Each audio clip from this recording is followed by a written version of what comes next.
So today we're going to be talking about you, what you create, and try and help some other people, have a little bit more success than they've been having. So let's get started. Why don't you tell us a little bit about yourself? Okay. Me, I've been writing. I want to say I started writing for real about a decade ago, um, but I've only been publishing since about 2016. So I took a long time to really get going, and even now I'm still kind of, well, still a bit smaller, not exactly big or anything like that, but I learned a lot of stuff along the way. Some stuff that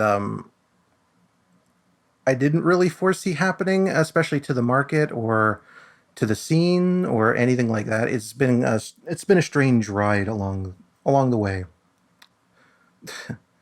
Um, yeah, so I started about 2012. I just decided one day, you know what? I like to write, so I'm gonna write. So I sat down and I started writing, and I wrote and I wrote and I wrote and I practiced a lot and I wrote, and then eventually, a couple years later, I sent my first book into um, El Jadji Lamplighter, great editor, great writer, and she basically said it back to me saying, "This is good, but you have to rewrite the prose because it's awful.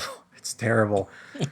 So I rewrote the entire book almost immediately and sent her back an example of the prose, and she said, "Wow, that improved really fast because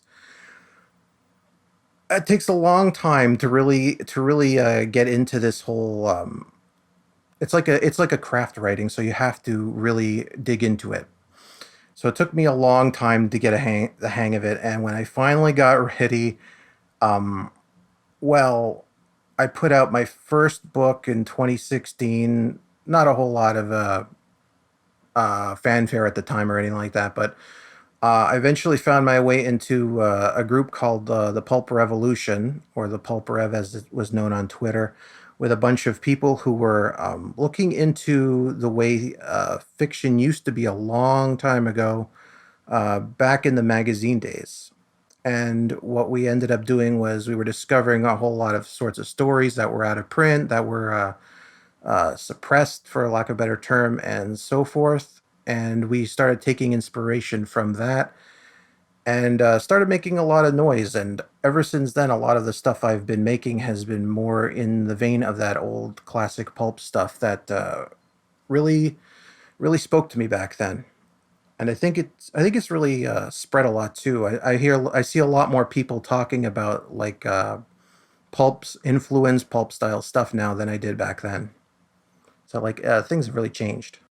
Well, I know, and I'm not don't have any idea of how old you are. I know for me, I'm moving on 40 years old now, and I think there's a certain amongst our generation, like a feeling of a whole time period that was kind of lost to us.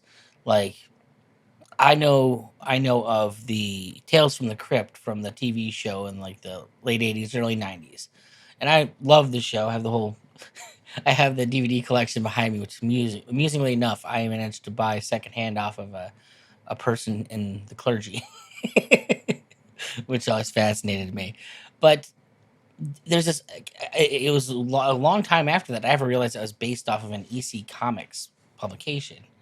And it's like, what is this? Why have I never heard of this? And gets into a whole bunch of weird stuff within the industry. But there's this idea of like this whole kind of treasure trove of interesting stuff and a way of doing things that just kind of got stolen from us in a way. Yeah, I felt that for a while. As when I was growing up, I did obviously like everybody did this sort of stuff, like play video games or listen to music or go to the movies. But I also read, and I always thought it was strange that whenever I read anything, it felt kind of divorced from the other stuff. Like there, let's say you play a game like Halo. Well, it's not exactly like that in book form. There's a whole unless you go to a very specific label, which is Bane, you're not going to find a whole lot of stuff like that. And even worse, if you like sword and sorcery, there's way less of that growing up. It was really hard to get into this sort of thing. So, like, when I was looking up the pulp stuff, like through Appendix N and finding all these authors that wrote it and influenced Dungeons and Dragons, it really changed my outlook on how it's done. Well, and even for those of us who grew up on like the '90s Dungeons and Dragons, I think what our options were, you could read Drist books or Dragonlance books, and Drist was pretty cool. Dragonlance never ever interested me, so we didn't have a lot of options for like this whole kind of immersive world that was out there. Hmm. It was just feeling like a strange divorce in what was being put out and what like I thought was supposed to be put out. So when I discovered the pulp stuff, it was like a bunch of connections just made sense, and like, oh, okay, then so we can actually do stuff like this. And at the same time, uh, that was happening. Also, like Kindle was finally becoming a thing, and people could publish. So all of a sudden there's all kinds of independent artists out there and writers, and I'm finding all this sorts of groups and people, and none of that was even thought of as possible years ago. I never thought it would be anything like that. When I started writing, I just thought, well, maybe I'll put something out and maybe somebody will read it. I wouldn't even know where to begin back then. Yeah. Well, and like I said, for me, like I grew up. I'm a horror guy. That's how I got into all this stuff. And I think I read Stephen King's On Writing and discovered, oh wow, these are all the things that he was inspired by. And ultimately, went back and started reading some. Like, wow, this is way better than even King is. Like, it's a whole new way of doing things to me. It's how I discovered Lovecraft and all that. Um, it's funny you talk about the prose thing because it's like, while King is probably one of the most famous, authors in the horror genre out there, he's never been my favorite, and part of that has to do with the fact that he writes a good story, but I think that there's far better writers out there. And like when I put him up against someone like Clive Barker, who's just command of the language is so much superior.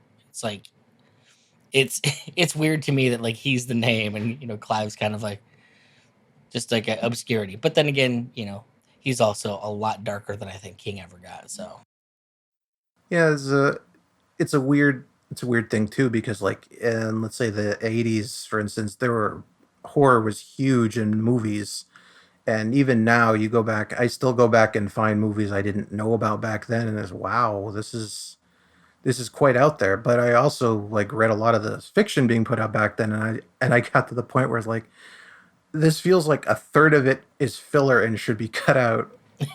I was like, I reviewed a bunch of it on my blog a while back, and I just like got that impression every time I read it. It's feel like this feels like they have to put it in because the publisher told them it has to be a certain length, and it kind of takes you out of it a little bit. yeah, absolutely.